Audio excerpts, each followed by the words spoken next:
Guys நம்ம இப்போ எங்கே இருக்கோம் அப்படின்னா தலைநகர் டெல்லியில் இருக்கோம். ஸோ இங்கே வந்து ஏர் குவாலிட்டி வந்து ரொம்ப மோசமாகிட்டு போகுது. பிள்ளைங்கள்லாம் வீட்டுக்குள்ளேயே அடைஞ்சு கிடக்குறாங்கன்னு சொல்லிட்டு பார்த்தா பிபிசியில் கூட நியூஸ் போடுறான். ஸோ பிள்ளைங்கள்லாம் அடைஞ்சு கிடக்குறாங்க அப்படின்னா ஸ்கூலுக்கே போக முடியல, அவ்வளோ டஸ்ட்டு. நிறைய பிள்ளைங்களுக்கு டஸ்ட் அலர்ஜி இருக்கும். வெளியே போனாலே என்ன வந்துடும், வீசிங் வந்துடும், டஸ்ட் அலர்ஜி வந்துடும். அதனால் அவங்களால வெளியே போக முடியல. ஸோ இந்த மாதிரி டஸ்ட் அலர்ஜி இருந்து பொல்யூஷன் அதிகமாக இருந்து உங்களுடைய மாவட்டத்துலேயோ உங்களுடைய வட்டத்துலேயோ உங்களுடைய ஸ்டேட்லேயோ வெளியே போக முடியல அப்படின்னா உங்கள் வீடு தேடி நாங்கள் கல்வியை கொண்டு வரோம். NIOSனு ஒரு போர்டு இருக்குது எங்ககிட்ட. ஸோ இது வந்து நார்த் இந்தியாவில் இருக்கிற நொய்டா தான் இதோட ஹெட் ஆஃபீஸு. இதில் உங்களுக்கு அட்மிஷன் போட்டு உங்களுக்கு புக்ஸ் கொடுத்து ஆன்லைன்லேயே கிளாஸ் கொடுத்து எக்ஸாமினேஷன் மட்டும் நீங்கள் சம்மரில் நீங்கள் வந்தால் போதும். புரியுதுங்களா?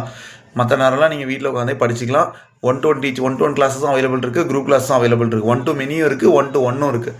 ஸோ இது சம்மந்தமாக உங்களுக்கு வந்து டீட்டெயில்டாக வேணும் அப்படின்னா மறக்காமல் என்னுடைய நம்பருக்கு கூப்பிடுங்க. நன்றி, வணக்கம்.